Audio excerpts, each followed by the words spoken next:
সচরাচর আমরা যেটা খাই আমরা বাঙালিরা পছন্দ করি একটু ঝাল মাংস খাওয়ার জন্য। তো আজকে আমি দেশি মাংসটা ঝাল করে লাল ঝাল করে রান্না করব। আসসালামু আলাইকুম বন্ধুরা, কেমন আছেন আপনারা? আলহামদুলিল্লাহ আমি ভালো আছি, আশা করব আপনারাও ভালো আছেন। দেশের বাইরের যেখান থেকেই দেখছেন সবাইকে অনেক অনেক ধন্যবাদ, ভালোবাসা দিয়ে আজকের মূল রান্নায় চলে যাচ্ছি। এখানে আমি একটা দেশি মুরগি, একটা মুরগি নিয়ে নিয়েছি। আমার বাবা কিন্তু তেমন একটা দেশি মুরগি খায় না, কিন্তু আমার খেতে মন চাইলো, চিন্তা করলাম ভালো করে রান্না করে দিই। তো এটা আসলে একটু দেশি মুরগিগুলো যেমন হয় আর কি, খুব টাইট প্রকৃতির হয়, খুব হার্ড হয়। তো আমি এখানে প্যানে তেল দিয়ে দিলাম, পেঁয়াজ নিয়ে নিয়েছি এখানে 10টার মতো, আর 4টা এলাচ, দারচিনি, তেজপাতা, গোলমরিচ, গরম মশলা। দেশি মুরগি বলে একটু সব কিছুই বাড়িয়ে দিলাম। দেশি মুরগির মধ্যে মশলা মনে হয় একটু বাড়িয়ে দিতে হয়, আর খুব একটা আসলে বড়রা পছন্দ করে, বাচ্চারা খেতে চায় না। তাই আমি একটু সুগন্ধ বা একটু মশলা টশলা বাড়িয়ে দিব, ঝাল বাড়িয়ে দেবো যাতে খেতে পছন্দ করে, যেহেতু খেতে পছন্দ করে ঝাল। তো ঝালঝালই রান্না করব। এখানে 1 টেবিল চামচের মতো আদা বাটা দিয়েছি আমি, মশলাগুলো কিন্তু একটু বাড়িয়ে দিব।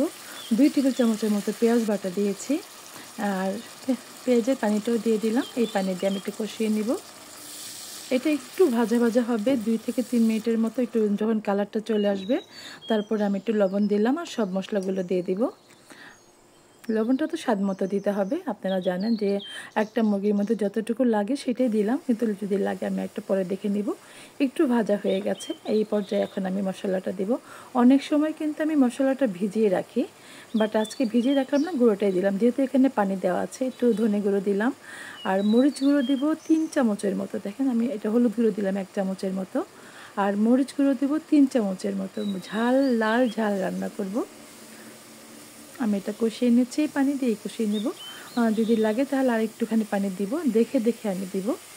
আমি কিন্তু রান্নার ব্যাপারে সবসময় একটু দেখে দেখে রান্না করতে পছন্দ করি।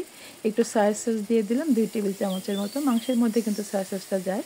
যদি মাখিয়ে রান্না করি সেক্ষেত্রে লবণ, লেবু আর সয়া সস দিয়ে মাখিয়ে রাখি, যেহেতু এটা আমি একবারে রান্না করছি।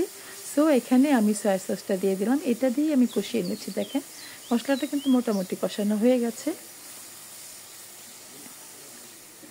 মশলা কষানো হলে কিন্তু আপনারা বলছেন 3 থেকে 4 মিনিট, 5 মিনিট লাগে, এর বেশি লাগে না মশলাটা কষানোর সময়। আর একটু পানি দিয়ে দিলাম আমি। এটা আমার পেঁয়াজ বাটা, আদা বাটার যে পানি ছিল সেই পানিটা দিচ্ছি, আলাদা করে কোনো পানি দেইনি। বাটা মশলার পানিটা অনেক সময় আমি রেখে দিই, সেই পানিটা দিয়ে দিই, মানে রান্না করলে তখন কিন্তু ভালোই লাগে।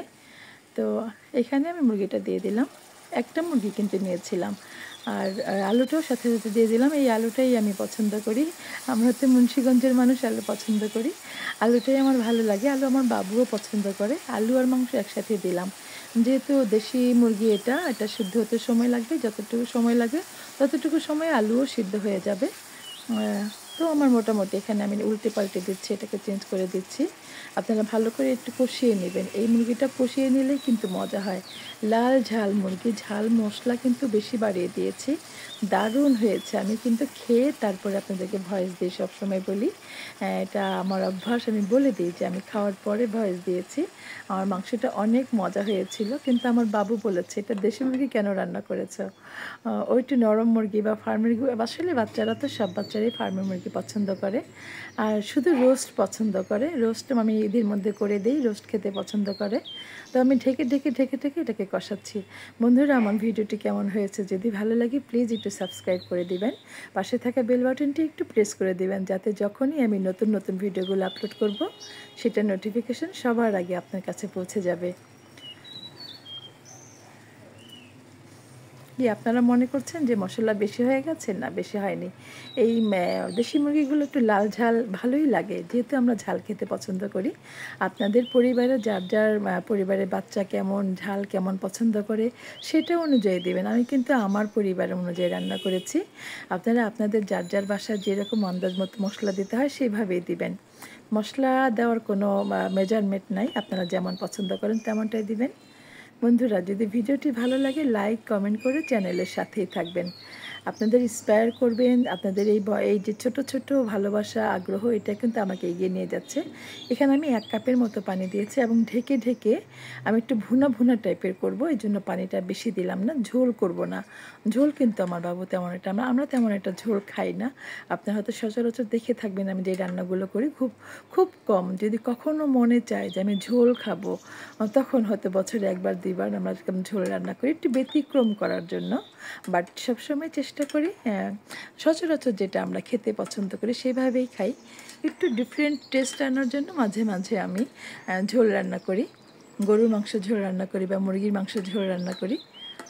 এটাকে আমি ভালো নেড়ে চেড়ে দিলাম এবং ঢেকে দিলাম। ঢেকে দিয়ে এটাকে আমি রান্না করব সমান্তরাল করে। একেবারে পানির মধ্যে যে ঝোলটা আছে, ঝোলের মধ্যে আমি এটাকে ভালো করে মিশিয়ে দিয়ে এখন ঢেকে দিব। ব্যাস, এটা আর চুলার ফ্লেমটাও আমি কমিয়ে দেব। দেখেন একটুখানি দই ছিল, সেটা দিয়ে দিলাম। দই দিয়ে ঢেকে আমি এটা ঢেকে দেবো। একেবারে মানে মিডিয়াম টু লো আঁচে দিয়েছি। 10 মিনিট পরে ফিরে আসবো। এইভাবে কিন্তু রান্না করলে দারুণ হয়। দেখেন ঝোলটা কমে গেছে, কালারটা লাল চলে আসছে। জিরার গুঁড়ো দিয়ে দিলাম। আর মরিচ কিন্তু আমি একটু ছোটো করেই দিই। বড় মরিচ দিলে আমার আসলে যে একই কথা, আমার বাচ্চা পছন্দ করে না। ও আবার ছোটো মরিচটা পছন্দ করে, ওইটা খেয়ে নেয়, ভাতের সাথে খেয়ে ফেলে দেয় না। কিন্তু বড় মরিচ দিলে ও বাঁচতে বাঁচতে ওর মানে প্লেটে এতগুলো জমা হয়, ও সেটার সাথে ভাতও ফেলে দেয়, ওর খাওয়াটা সুন্দর হয় না। এজন্য আমি সবসময় চেষ্টা করি ও যেটা খায় সেটাই করে দেওয়ার। ছোটো করে মরিচ দিলে কিন্তু আমারও ভালো লাগে। তো দিয়ে দিলাম এইভাবে। এখন এটা ঢাকা থাকবে। জিরার ফাঁকিটাও দিয়ে দিয়েছি, একটু লেবুও দিয়েছিলাম, এটা হয়তো স্কিপ করে গেছে। দেখেন আমি অনেকক্ষণ ঢেকে রেখেছিলাম। চুলার এটা তো ইনফ্রারেড চুলা, এটার মধ্যে কিন্তু অনেক হিট থাকে। হিট অনুযায়ী আমি ঢেকে রেখেছিলাম। আবার এটা কত সুন্দর হয়েছে দেখেন, ঝোলটা গ্রেভি গ্রেভি হয়েছে আর কালারটা দেখেন কত সুন্দর। বন্ধুরা, আমার ভিডিওটি কেমন হয়েছে ছোট্ট করে একটু কমেন্ট করে আমাকে অবশ্যই বলে দিবেন। আমি সবার কমেন্ট পড়ি, সবার কমেন্টে অ্যান্সার দেওয়ার চেষ্টা করি। দেখেন ঝোলটা যেমনটা চেয়েছিলাম, আসলে যেমনটা চাই ততটুকু পর্যন্ত অপেক্ষা করি। কাঙ্ক্ষিত যে চাওয়াটা সেই পর্যন্ত না হওয়া পর্যন্ত আমি অপেক্ষা করি। মানে এটা ঝোলটা কমে গিয়ে যে কালারটা আছে সেই কালার পর্যন্ত চলে আসছে। দেখেন কত সুন্দর হয়েছে, কত সুন্দর মজাদার।